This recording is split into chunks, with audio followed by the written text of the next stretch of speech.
nós vamos pensar assim, a pressão está forte. A pressão está muito forte. A era é nervosa. A era em que vivemos. Vamos ficar de pé e vamos ver. Eu devo me basear na mensagem Deixando Escapar a Pressão, a partir do parágrafo 54 até 85, se Deus permitir assim. Torre forte é o nome do Senhor. Para ela correrá o justo e estará em alto retiro. Vou repetir. Torre forte é o nome do Senhor. Para ela correrá o justo e estará em alto retiro. Pai eterno, Senhor Jesus Cristo, Rei da glória, Pai da eternidade, Príncipe da paz, Conselheiro maravilhoso, nós estamos procurando acertar, consertar. Isso nós queremos fazê-lo e só podemos fazê-lo através do Teu Santo Espírito. Pedimos ao Senhor que o Senhor nos ajude, nos conforte, nos anime, para a honra e glória do Teu santo nome. E dá que a palavra, o culto, os louvores, tudo venham redundar em bênçãos, na cura divina e outras bênçãos que acompanham a vida do cristão. Nós pedimos isto em nome de Jesus Cristo. Amém. Assentai-vos.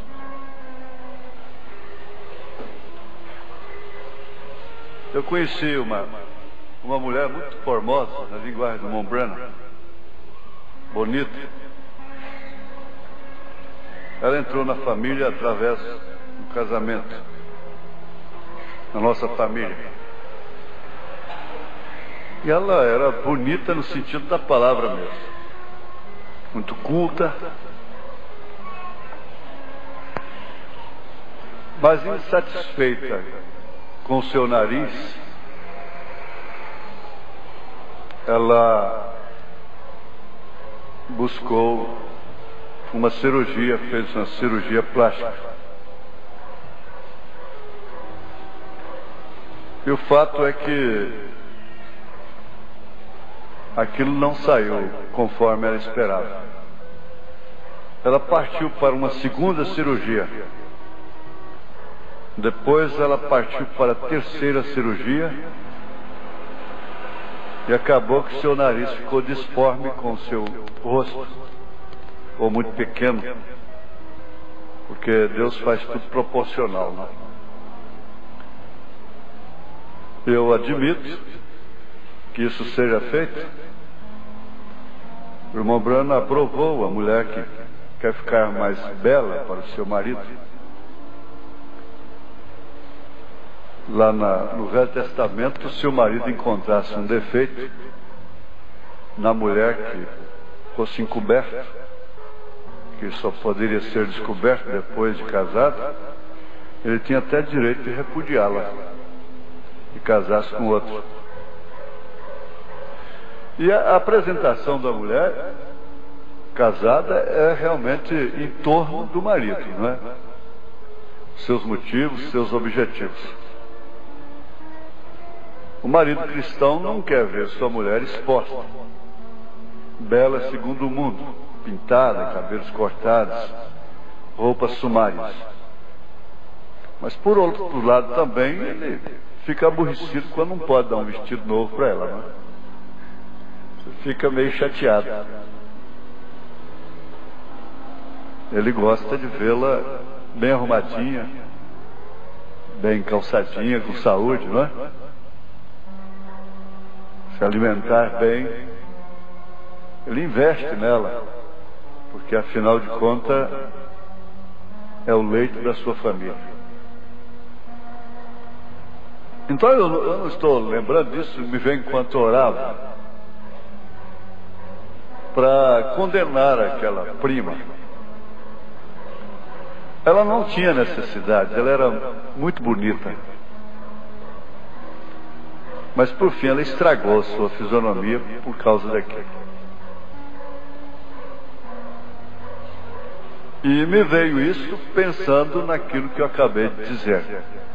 Consertar, botar vestido de pano novo, remendo de pano novo em vestido velho, pode estragar mais. Eu estou falando da vida espiritual, da vida social, porque tudo isso está entrelaçado. Uma coisa compromete a outra. Em certos casos depende. Uma depende da outra. Então, mais do que nunca, nós devemos estar conscientes. Aliás, esse foi um assunto da semana, não é?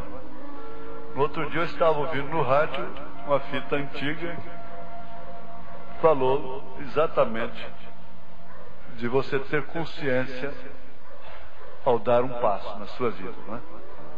Consciência do que está fazendo. E essas coisas todas causam muita pressão sobre a vida da pessoa.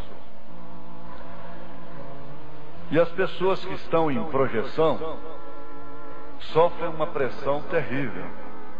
Esses ídolos, esses cantores, jogadores, atletas famosos, sofrem uma pressão horrível sobre si, de mulheres em cima deles. E outras coisas, até mesmo homens hoje, não é? E, por outro lado, também elas sofrem pressão, de forma tal que todos os passos hoje, todas as decisões são sob pressão. Você que casou há pouco tempo está entendendo que pressão você sofreu para chegar nesse altar da maneira melhor possível para a sua consciência. A pressão consigo mesmo. A pressão das tendências, a pressão do próprio amor, a pressão da paixão, do eros e tantas outras coisas. Aí vem a pressão da família, vem a pressão de olhos naturais, carnais, a pressão dos olhos espirituais, a pressão que a própria mensagem causa, te comprimindo contra a inclinação da carne. De forma que, de todas as maneiras, em quaisquer assuntos, o homem está enfrentando pressão. E não tendo como escapar da pressão, muitos se jogam no vício. Fumar é uma maneira de escapar da pressão. Beber é uma maneira de escapar da pressão. Prostituir é uma maneira de escapar da pressão. Se entregar à orgia é uma maneira de escapar da pressão. E mesmo o auto-extermínio, ou seja, o suicídio, é uma evasiva, tentando escapar da pressão. Agora, feliz aquele que encontra essa estrada, encontra esse caminho. Porque nós não podemos garantir para ninguém aquilo, não sofra mais. Essa frase se tornou popular no Brasil. Agora, ela tem um sentido correto, ela tem um sentido bíblico. Não sofra mais o jugo do pecado, da condenação, dos vícios. Há de se respeitar esse termo. Não é porque um denominacional, um líder denominacional usa esse termo. Mas ele tem que ser respeitado. Eu poderia dizer, não sofra mais. A pressão que o mundo, a sociedade põe em cima de você para uma representação pessoal ou uma apresentação. O que chega a ser uma representação. Então eu já vi filme que a chambermaid, né, a governanta é chamada no quarto e tem que botar um pé lá para puxar a cinta, fazer a cintura na patroa. Agora aqueles vestidões ainda antigos. E aquilo tem que dar não sei quantas voltas e amarrar e puxar e coisa assim, não é?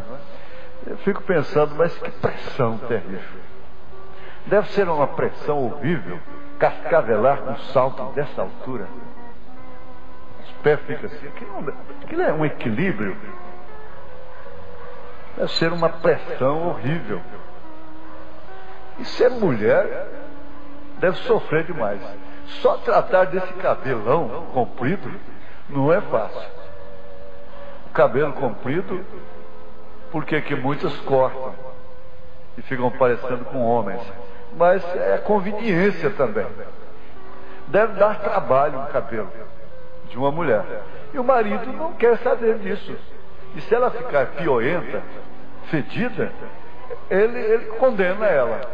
E se ela vai tratar do cabelo, zelar do cabelo, é vaidade, e gastando dinheiro com shampoo, essa coisa. Ela precisa ser aciada, ela tem que tratar do seu véu. Então ela sofre uma pressão terrível do próprio marido cristão. Porque afinal de contas é uma das coisas mais belas que ela tem. Todas elas, sem exceção de nenhuma, uma mais cheia, um mais curto, outro mais longo, não é? As irmãs de cor, tudo tem essa pressão. Se tem uma coisa delicada numa mulher, é o véu dela. E bom é que ela tenha ciúme desse véu, tenha zelo com esse véu. Mas se ela passa a dedicar zelo, então muitos começam a implicar, ignoram isso. Se não trata, então é uma coisa terrível. Ela fica sem saber o que fazer. Se corre para cá, a espada fura. Se corre para lá, o punhal fura. Se vai de ré, uma faca está nas costas. Se vai de frente, é um revólver está na frente. Uma coisa assim. Ela fica pressionada. E ela está todo o tempo preparando-se para o seu marido.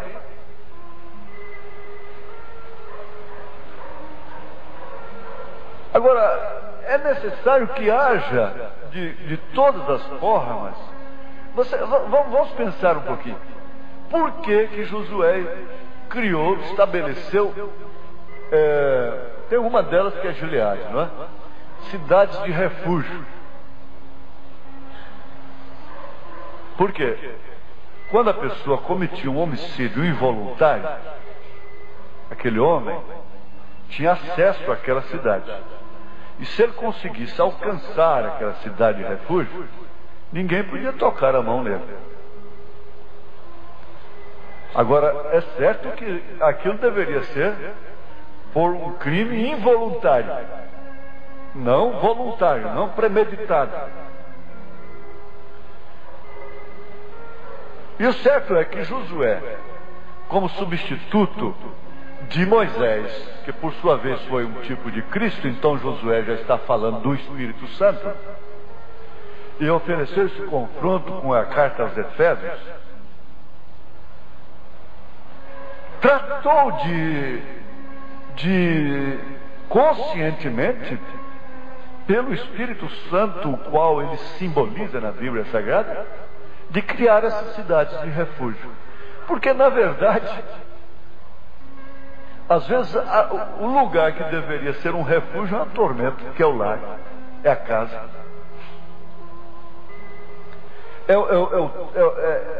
Vira um fórum de inquérito, de interrogatório, de implicâncias, de exigências, de condenação, de reprovação, de questionários, de perguntas, de interrogatório. E parece que tem mais um promotor ali dentro para acusar dia e noite. Olha, por isso foi bem colocado isso aqui, eu não sei por quem, e eu tomei isso, sei que não foi meu. Parece que eu falei alguma coisa isso alguns anos atrás, mas eu não tenho certeza. Que há diferença entre lar e casa. Me parece que a pessoa ouviu isso falar há algum tempo e depois trouxe isso de novo. Lar e casa. Ter casa é uma coisa e ter lar é outra. São poucas pessoas que têm lar. Entre os milhões que têm casas. A minha casa, a nossa casa, a casa é a casa de seu pai, de sua mãe, onde você come, bebe, dorme, quase que circunstancialmente, obrigatoriamente. Mas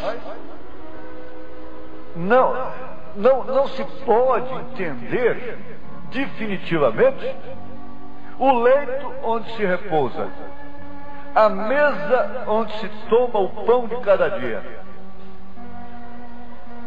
como uma plataforma de juízo.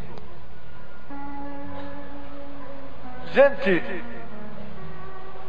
há maridos que deveriam ser delegados, não maridos. Deveriam ser chefes de polícia, não maridos.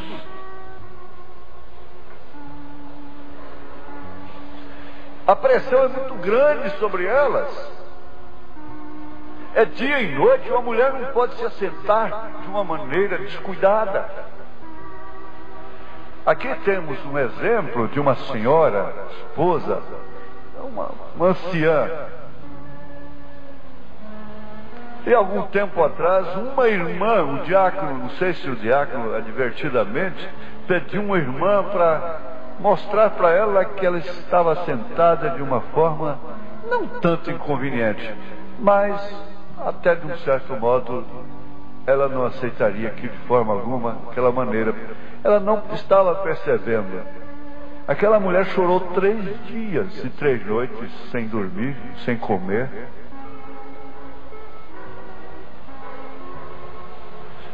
É uma pressão terrível. E eu vejo como vocês, mães, criam suas filhinhas. Eu vejo essas meninas aí da irmã Mércia.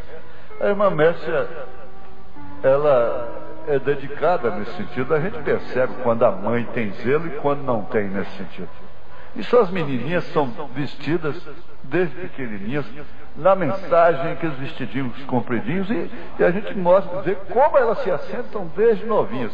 Mas porque a mãe está sempre, e essa mulher carrega essa pressão sobre si, porque ela tem que saber como se assentar, como se levantar.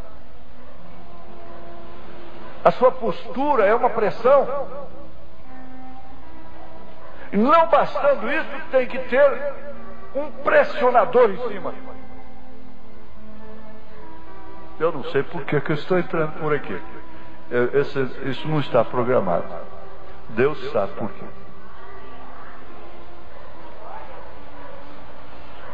Então ela não tem como baliche.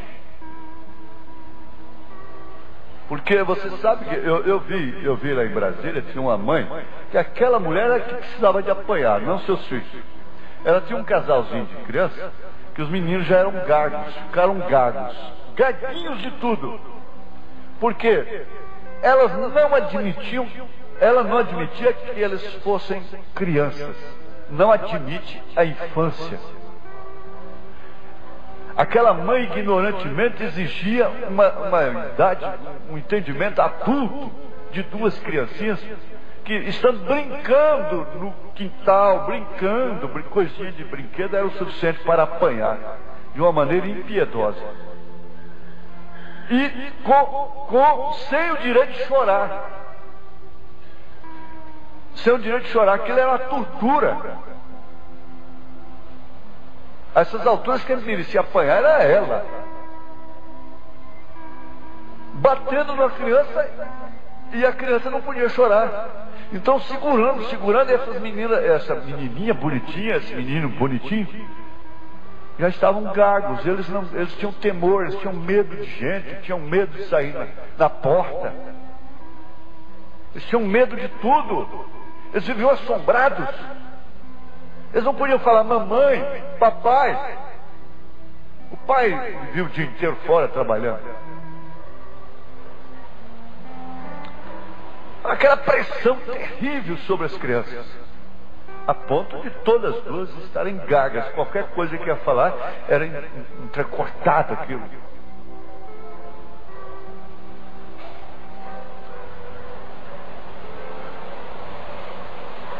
Agora, por outro lado, a gente vê aqui que essa primeira carta aos Coríntios, capítulo 13, primeira carta aos Coríntios, esse capítulo, que é outro capítulo áureo da Bíblia, capítulo áureo da Bíblia, 1 Coríntios 13. Veja só o que significa esse capítulo. Ainda que eu falasse as línguas dos homens e dos anjos, e não tivesse amor, você pode estar lendo caridade, mas todas as vezes eu tenho que falar isso, é a mesma coisa. Seria como metal que soa ou como sino que tine.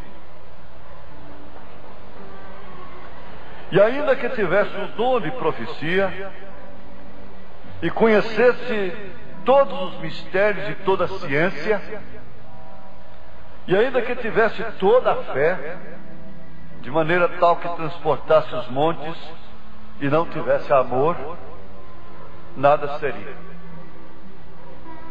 E ainda que distribuísse toda a minha fortuna para sustento dos pobres, e ainda que entregasse o meu corpo para ser queimado, e não tivesse amor, nada disso me aproveitaria. O amor, veja a pressão que o amor causa. Preste bem atenção. O amor é sofredor. Começa por aí. O amor é benigno. O que custa caro ser benigno. O amor não é invejoso. Porque a inveja é falta de capacidade. É uma característica muito má a inveja. Um cristão deveria se orgulhar, sentir-se abençoado ao ver um irmão, um outro irmão, sendo honrado, sendo abençoado, sendo próspero. Mas a inveja é, inclusive, a falta de capacidade para realizar aquilo que o outro realiza. O que não é obrigatório, porque você tem determinados dotes que aquele outro não tem. Então o amor não é invejoso. O amor não trata com leviandade, que é uma circunstância hoje obrigatória socialmente falando. Não se ensoberbece, não se porta com indecência, não busca seus interesses, o que é quase impraticável. Não se irrita, não suspeita mal, não folga com a injustiça, mas folga com a verdade. Tudo sofre, tudo crê, tudo espera, tudo suporta. O amor nunca falha. Nunca falha. Agora veja só, você ser portador desse amor é uma pressão terrível sobre você. Porque, logicamente, você é uma pessoa sofredora, benigna, paciente, que não se irrita, não trata com leviandade, não dá vazão à inveja, não dá lugar à inveja, e nunca falha. Mas aí está, então, o retrato falado da perfeição. Mas quem jamais pode assumir um posto sem sofrer tal pressão? E a pressão maior que existe é a do amor. O amor não é entendido. O amor não pode ser pregado. O amor não pode ser ensinado teoricamente, intelectualmente falando. Pode ser, está sendo ensinado, só que não funciona. Então, quando esse amor apropria do coração, você pode saber, você vai sofrer. Você vai sofrer demais por aquele homem. Você vai sofrer demais por aquela mulher. Não tem nada tão bom quanto sofrer por amor.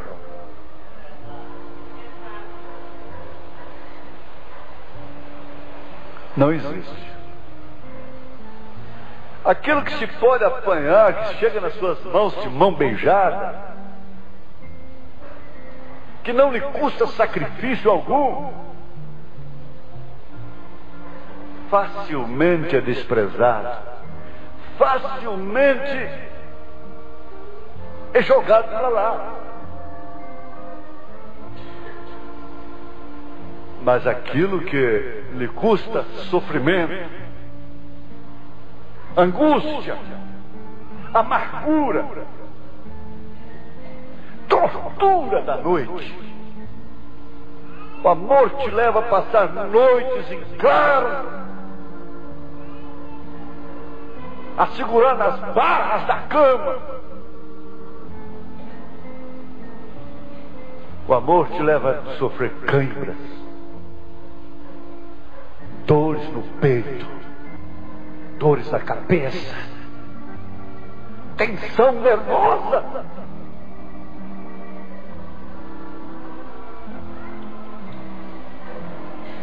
Porque ele tudo suporta, ele tudo espera, ele tudo crê. Ele parece uma pomba inocente, que não pode nem sequer perceber que está sendo desprezado.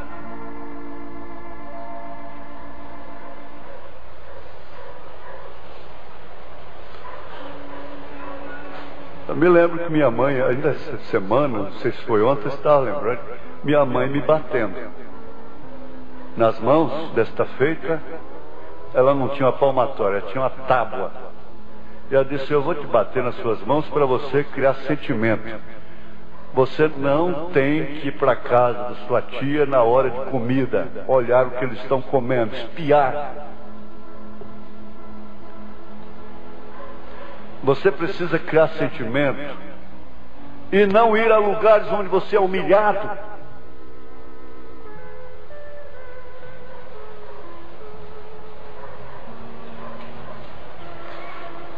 E eu me lembrei também do pequeno Daniel, Batatinha, que alugamos parte da casa para eles, para as famílias. Paupérrimos também. Ajuntava pobre com a pobreza. E o Daniel, na hora que a gente estava comendo, estava lá espiando, catarro escorrendo no nariz. Agora eu não sei se... Eu acho que não fui eu, não. Acho que foi minha irmã, viu? Que colocava pimenta na xícara, no cafezinho, dava para o Daniel. Eu não lembro mais se era eu, não, porque eu nunca tive coragem de fazer isso. E dar cascudo no Daniel.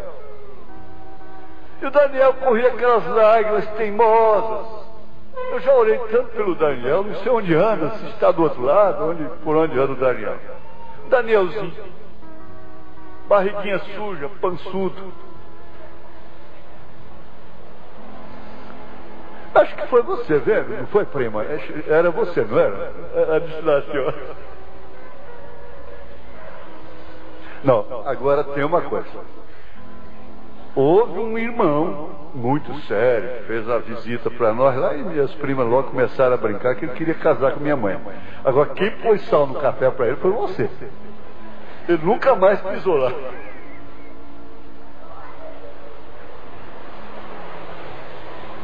Eu queria que a mamãe casasse, não.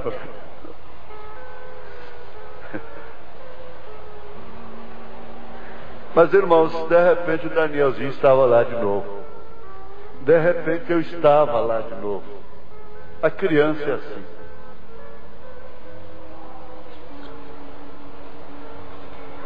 O pai faz uma injustiça tão grande com a criança, daí a pouco ela está no colo dele, está passando a mão na cabeça dele. As lágrimas ainda estão correndo assim, ó. Estão sujando o seu rostinho. E ele já está, papai, papai, mamãe. E aquele que não se fizer com uma criança não pode entrar no reino dos céus. E como sofre a pressão ser criança? Está à mercê de tudo que existe na escola. À mercê de todos os espíritos. Elas ficam desprotegidas. O setor alimentício, eu estava olhando no supermercado ontem, não aproveita 10% para a saúde. Gente, se for 1% para a saúde é o máximo.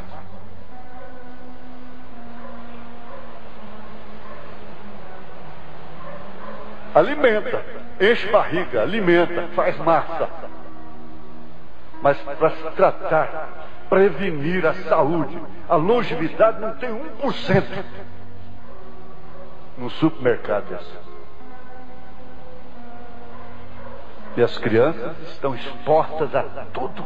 Anilina, conservantes, todo tipo de coisa que se propaga. Aquela mulher, a mãe dos baixinhos, não dos baixinhos daqui, não prova aqueles produtos que ela faz propaganda deles. Nem prova aquilo. E diz que aquilo está no coração dela. Agora, eu tenho que ser um homem informado. Eu tenho que saber de determinadas coisas. Eu não posso ignorar determinados acontecimentos. O pastor não pode. O pastor tem que entrar em lugares e tomar conhecimentos que o rebanho não precisa tomar. Somente através dele. Bem como a casa. Às vezes o chefe de família precisa tomar determinados conhecimentos que a sua mulher deve estar atrás dele. Ela como mulher sábia. Mas toda essa sincronização de vida, essa engrenagem de vida para ter um bom funcionamento, custa uma pressão terrível. Dado a condição do tempo em que estamos vivendo. Essa menina criada como pato criado no seco. Está bem? Se você pode conduzi-la por toda a sua vida, e Deus dirige um homem para tomar o seu lugar de pai, como marido dela, pode ir tudo bem. Se ela não ficar viúva, se ela não ficar solteira amanhã, mas se ela não tiver hoje uma determinada vivência,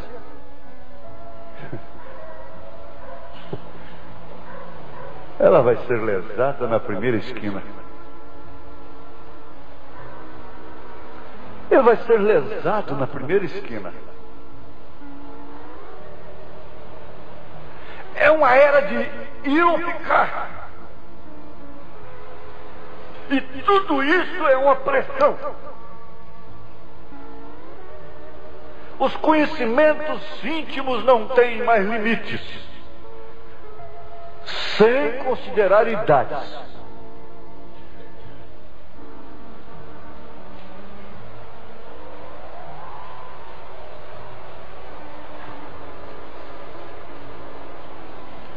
Mas eu não quero ficar enfatizando realmente aquilo que pressiona pela força do mal. A melhor coisa que se deve, a melhor posição, ou vamos dizer, o melhor sofrimento que existe, desde o Éden, é o sofrimento pela pressão do amor. Olha, gente, não é o masoquismo, não se trata do masoquismo. A pessoa que busca sofrimento para si. Não se trata de psicose, ficar sofrendo por quem nunca te alimentou uma esperança, não tem nenhum dever para contigo, que nunca te fez promessas. Isso é psicose. Mas o homem que não ama é uma besta solta, sem cabresto. Ele fica entregue aos ventos. Ele é jogado para lá, ele é jogado para cá. A mulher que não ama é dessa mesma forma. Agora, é claro que nós estamos falando, em primeiro lugar, Paulo está falando do amor ágape. Porque entregar o corpo para ser queimado, reflete-se por alguém, é julgado o quê? Como prova máxima de amor. Dar todos os bens para os pobres é julgado pela religião natural, pela sociedade, como prova máxima de amor. Mas o Espírito Santo não julga assim, Deus não. Ainda que eu desse o meu corpo para ser queimado, ainda que eu desse todos os meus bens para os pobres, isso não adiantaria nada. E no entanto ele estava falando da pressão maior que existe em toda a terra, que levou o próprio Senhor Jesus Cristo, o Filho de Deus, a agonizar no Getsêmani, solitário, abandonado, e ter aquela mistura de insulina com pílulas, com adrenalina, e por isso suar sangue. Derrame de adrenalina, com insulina, com bilis e tudo, provoca isto, suar sangue. Sair sangue pelos poros. É uma intensa pressão. Outros soltam pelo nariz. Se não acontece, fatalmente sofre um derrame. Ao sofrer determinada pressão, determinadas incompreensões, o sangue vem e sai pelo nariz. Sofre uma hemorragia nasal, que escapando da pressão. E por isso não sofre um derrame fatal. Eu falo com experiência própria.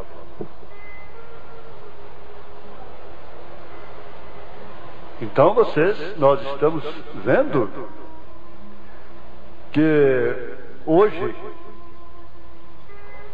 ao ser concebida, a criança já está sob pressão. Pressão da música, pressão da alimentação errada, porque o feto luta, combate, ele tem rejeição por determinados alimentos, ele tem rejeição pela nicotina, pelo alcatrão, e a mãe está fumando. Mesmo as que não fumam estão trabalhando em ambientes de fumantes, elas estão fumando também, inalando fumaça. E aquele feto está rejeitando lá dentro, sofrendo uma pressão lá dentro. E quando o seu pai age descaridosamente com a mãe, ele sofre lá dentro da barriga dela. E quando ela mente, ele sofre lá dentro da barriga dela. E quando ela corta seu cabelo, ele sofre lá dentro a repulsa daquilo.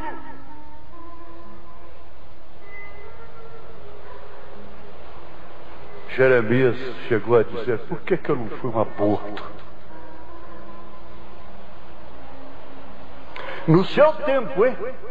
No seu tempo, chamado o profeta chorão. O profeta do choro. Desejou que sua mãe tivesse o abortado. Amaldiçoou o dia que ele nasceu.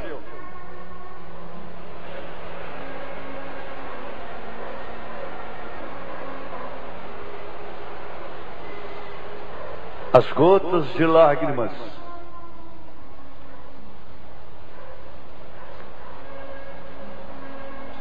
essa secreção dos olhos que tem sido derramada desde o primeiro passo da humanidade, formariam rios de águas. Lágrimas. Oh, lágrimas! Porque choras?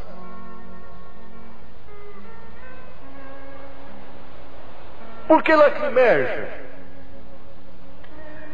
Porque seus olhos lacrimejam? Porque soltam eles águas temosas, gotas cristalinas, que banham sua face e pingam no chão? E sofre uma evaporação e volta para as nuvens e se transforma em chuva. E regam as flores do jardim.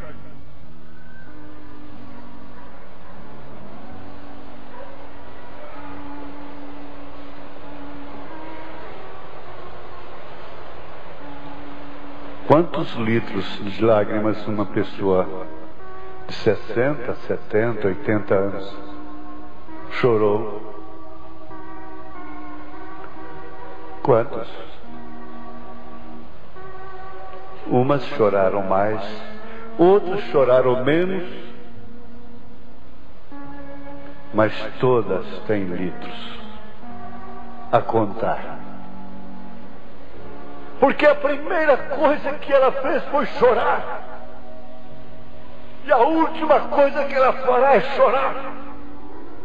Quando ela expira, as lágrimas correm.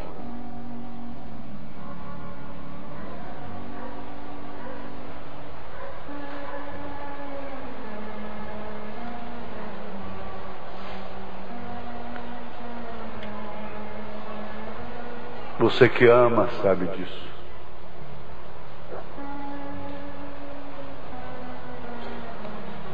E por isso a Era está nervosa, está neurótica.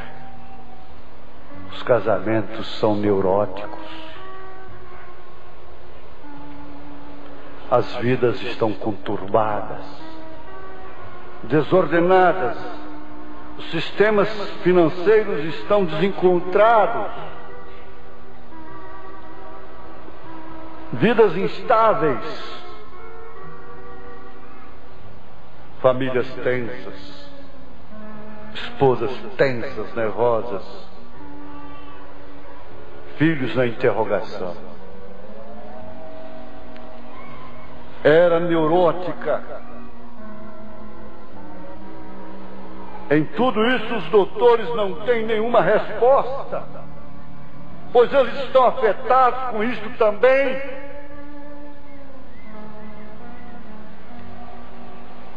Um médico disse: olha, se isso te fizer bem, você volta para me dizer.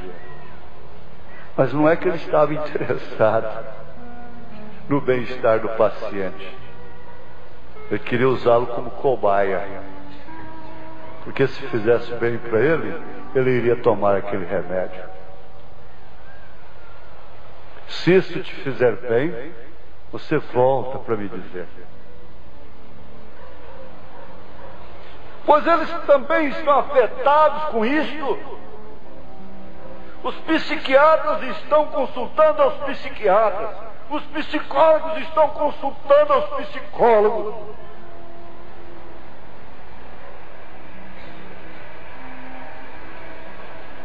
E eles não têm resposta. Não sei o que fazer. Um paciente disse para aquele pai de transplante, deixou um bilhete e tirou tudo por sua conta própria. E deixou um bilhete: doutor, o maior inimigo do homem não é a morte, é a humanidade. É uma pressão terrível sobre um paciente, principalmente um indigente, que não passa de uma cobaia de faculdade. Para o próprio bem da humanidade, tem que haver os indigentes. Seus cérebros são levados para casa e postos na geladeira para os alunos estudarem em casa. A ponto de um deles, a mãe fazer, porque a filha gostava de... O que se faz com miolo de boi? Hã? Como é que chama? Hã? Chouriço? Chouriço é do sangue. Torta. Farofa. Não, mas é uma outra coisa. Omelete. Omelete de miolo de boi. E ela levou o miolo de um indigente para casa e deixou lá. Não falou com a mãe. Quando ela chegou, comeu omelete. Quando viu, comeu omelete, miolo de homem. Parece brincadeira, caso de riso.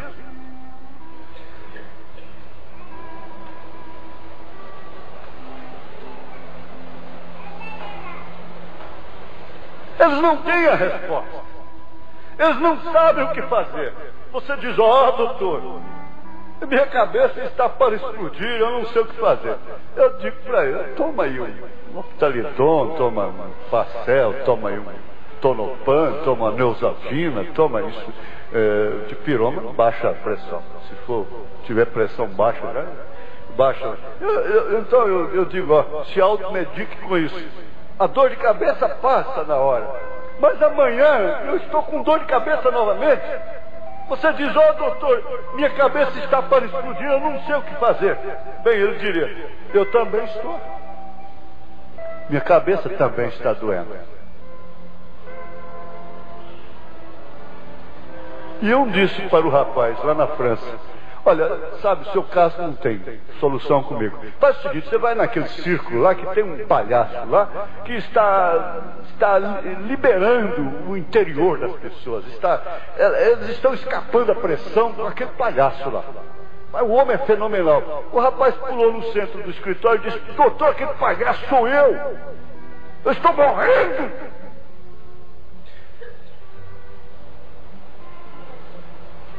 Você vê um pregador aí animando o povo e corre para lá e coisa e tal.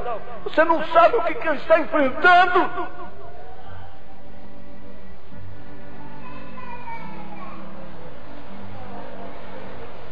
Eu também estou. Eu também estou. E esse eu também estou vai longe. Eu também. E você vê o caso de uma e você tem que dizer: eu também estou. Vê o caso de um outro, você diz: eu também estou.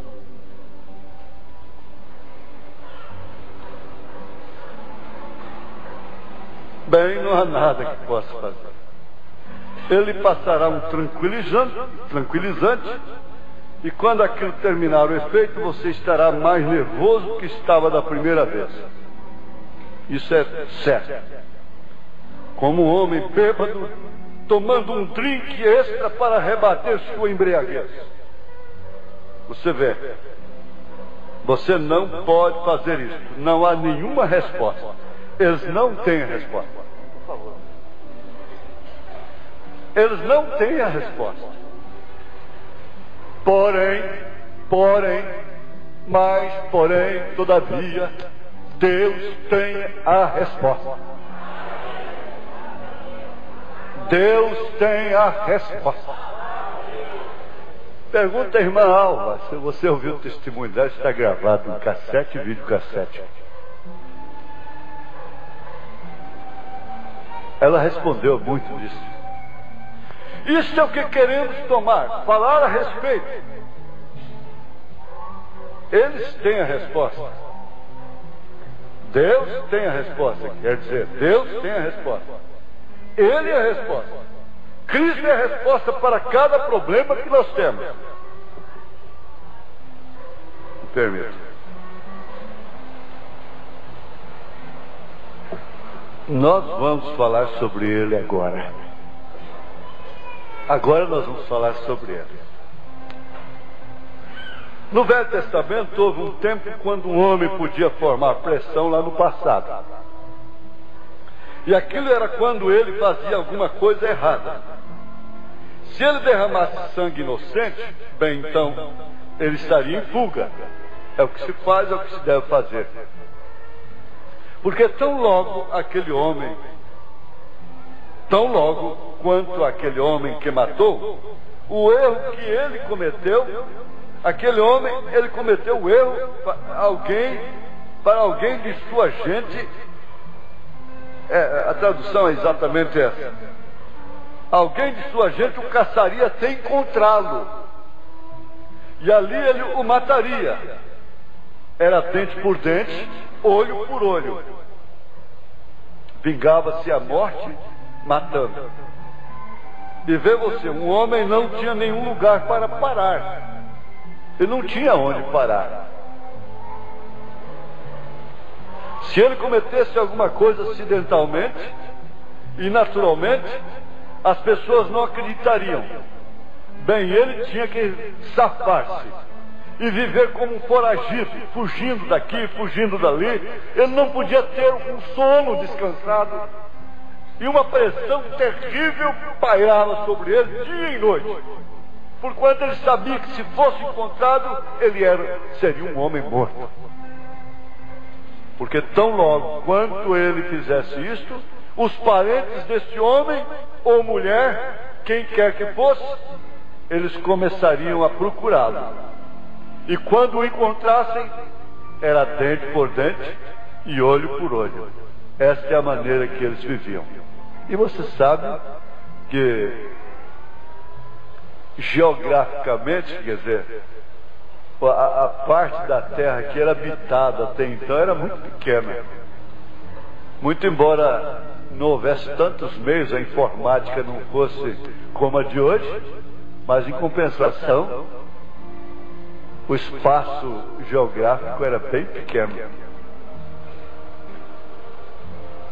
E assim, ele não podia parar em parte alguma. Ele era um fugitivo. Ele não sabia o que fazer. E ele estava fugindo. O tempo todo, aquela pressão terrível sobre ele. É como estamos muitas vezes aqui. Corre-se do cobrador. Corre-se do cobrador. Não tem como pagar. E aquela pressão, dia e noite. E a mulher cobra, e o filho cobra, e o pai cobra, e a mãe cobra, e o marido cobra, e a esposa cobra, e todo mundo cobrando.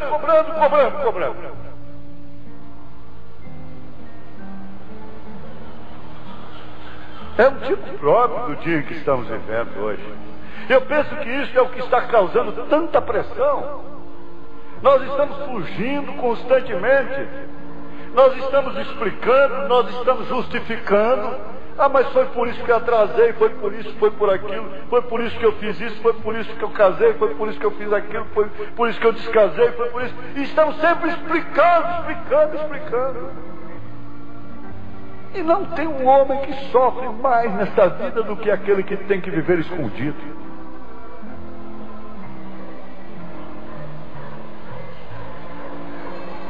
Vocês não sabem o que significa uma prisão. Vocês não sabem o que significa uma cadeia, perder a liberdade. Vocês não sabem o que significa ser sentenciado.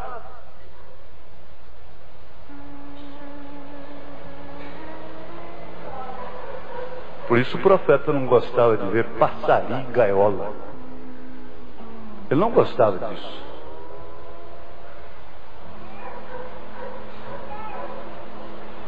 E eu também não gosto de ver passarinho em gaiola. Nunca gostei disso.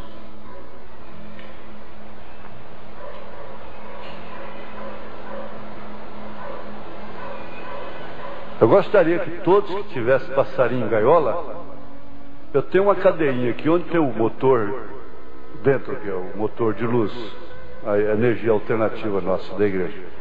Vem passar um dia preso ali, é uma grade. Mesmo comendo, eu mando a cantineira lá para te dar comida. Eu já botei alguns lá. Passa um dia nas grades aqui. Eu passei 2 noites na cadeia uma vez. Uma vez ele era menor, da outra vez eu já era maior. E nenhuma das 2 vezes eu fui culpado.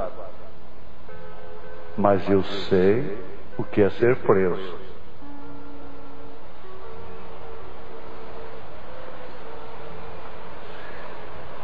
Eu sei o que é perder a liberdade.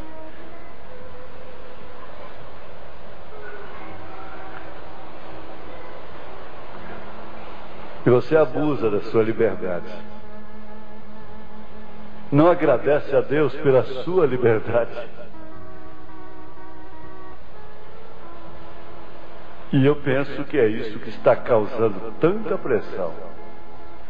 Nós estamos sempre fugindo. Isso é o que acontece com o mundo. Sabendo que estão errados, sabendo que a vinda do Senhor está próxima, e a pressão aumentando, sabendo que tem que consertar isso, sabendo que tem que consertar aquilo, e eles estão fugindo. Motel, cassino, luxúria, pecado, decadência moral, qualquer coisa para dar razão ou dar vazão. A pressão está muita. Ouvem na televisão piadas sujas, qualquer coisa para dar vazão. Cômicos fazendo piadas sujas para as crianças. Estão em fuga, fugindo. Há algo que está para acontecer. E eles sabem disso. E eles estão tomando a si mesmos para a morte, com prazeres e tudo mais. Fugindo. Tudo sabe que está para acontecer. Nós vimos hoje de manhã, em Romanos 8, na carta aos Romanos 8, verso 22, 23, porque sabemos que toda a criação geme e está juntamente com dores de parto até agora, e não só ela, mas nós mesmos que temos as primícias do Espírito também gememos em nós mesmos, esperando a adoção, a saber, a redenção do nosso corpo.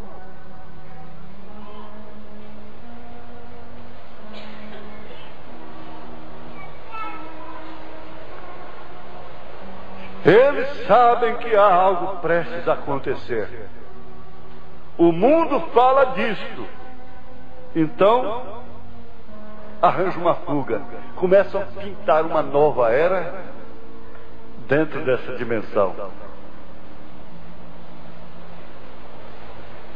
Nova era. A nova era que existe realmente é o milênio. Só pode existir uma nova era. Escuta aqui, essa nova terra, essa nova era, ela é nova para nós. Ela é nova para nós. É uma mudança de dimensão. Então aquilo se torna uma nova coisa para a gente, uma nova vida. Sim.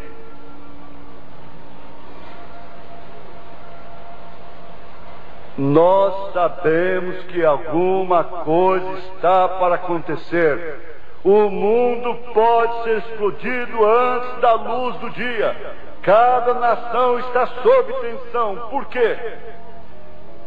Eu uma vez estava na África. Preste atenção nisso. E eu estava observando uma ovelha alimentando. Um carneirinho ali. Era um cordeirinho. Uma ovelha de porte médio. E a criaturinha estava comendo muito pacificamente, e de repente ele ficou impaciente. ele dava uma mordida na grama, ele olhava ao redor, ele dava uma mordida outra vez. Quando ele estava calmo, eu estava observando, ele parecia tão calmo. E eu pensei, não é aquela calma lá fora? Olhe para aquela criaturinha. O pastor que estava cuidando delas tinha ido para o curral, ali atrás, um nativo, um homem de cor. E eu observei essa criaturinha. E após um tempo, ele ficou nervoso. Eu pensei, o que há com aquele sujeitinho? Por que esse sujeitinho está nervoso dentro da barriga da mãe dele ainda? É porque ela está ouvindo rock? É porque ela está inalando fumaça de cigarro? É porque ela está bebendo? É porque seu pai está agindo descaridosamente dentro de casa? O que está acontecendo? Não falando daquele que já está no berço, não falando daqueles que estão assistindo já na idade da consciência. Eu estava observando, claro, através de binóculos. E ele ficou tão nervoso, ele estava nesta e naquela direção. Ele começou a berrar. Ele não sabia o que fazer. Bem, eu pensei, o que faz aquela criaturinha ficar tão excitada de uma vez? Agora ele estava num pequeno campo de pasto, mas ao longe, lá atrás, eu observei alguma coisa surgir e abaixar novamente. Cerca de meia milha, o que é aproximadamente 800 metros aqui para nós. Então aquilo, bem escondido no mato, era um leão. E esse leão estava se deslizando. E aquela criaturinha, o cordeirinho, alguma coisa nela a estava levando a um ponto que sabia que havia algum perigo em algum lugar. Ele não podia ver, porém o leão havia farejado a ovelha, e ele tinha que ser rápido agora para pegá-la antes que o pastor a pegasse, a tirasse do caminho. E o pobrezinho estava inquieto, porquanto é indefeso. A única defesa que ele tem é o seu pastor. E esta é a maneira que é hoje. E eu estava então observando a tensão que tinha formado. E ele ficou sob uma pressão terrível. E numa distância esse leão estava deslizando realmente fácil em sua direção. E embora a ovelha não pudesse ver o leão, mas havia algo dentro dela que lhe contava que o perigo estava próximo dela.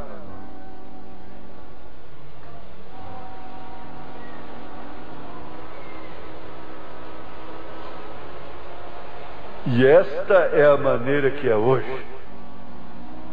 Que existe algo dentro das pessoas que permite que elas saibam que alguma coisa está para acontecer. Não precisa eu pregar.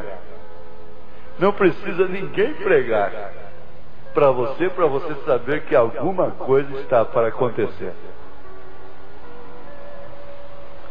Nós sabemos disso. Os cristãos sabem. O mundo sabe. O beberrão sabe. O jogador sabe, o homem de negócios, os governos, as Nações Unidas, todos eles sabem que alguma coisa está para acontecer. Tem se formado uma tensão. Mulheres, mães, simplesmente um cigarro após outro. Eu as vejo vir para a escola, elas dirigem por nossa rua ali, de tal modo que eu tenho que olhar minhas crianças e meu cachorro numa zona de 20 milhas, aproximadamente 30 km só por hora. Elas dirigem a 70 milhas, a 100 km por hora. Mulheres levando suas crianças para a escola, cigarros em suas mãos penduradas fora, numa porta, nervosas com suas crianças, porque ela já está atrasada com aquele encontro. E desce ali, os freios do carro, as rodas, ou gasta os pneus na rua, e aquelas voltam novamente. Eu vi o vento lançar 4 ou 5 crianças fora da estrada outro dia, de alguma mãe neurótica. Onde que ela está indo? Qual é o problema? Está atrasada para o programa de televisão? Ou é com o encontro que está marcado? Talvez se ela quisesse ver. Mas isto é tensão, é pressão. Há algo causando isto, e as pessoas agem totalmente fora da razão. Eles costumavam não fazer isso. Alguma coisa está aproximando. Morte e destruição estão a caminho aqui. Isso não está muito longe. Alguma coisa está se aproximando. Ouvindo essas coisas, nós podemos cantar, podemos louvar. No Velho Testamento, Deus vende alguns desses problemas que foram cometidos acidentalmente. Se você for inocente e não culpado, Deus prepara o caminho para você. Se você crê no sangue de Jesus Cristo, que te lava e purifica de todo pecado, você encontra agora refúgio, é a cidade do refúgio. Isaías disse aqui no capítulo 32, verso 2: e será aquele varão como esconderijo contra o vento, e um refúgio contra a tempestade, como ribeiros de águas em lugares secos, e como a sombra de uma grande rocha em terra sedenta.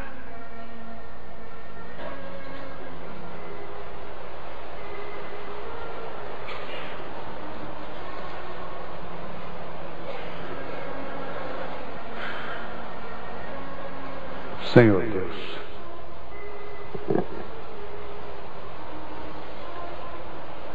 esse é o quadro que nós fazemos parte dele, porém estarmos nessa dimensão.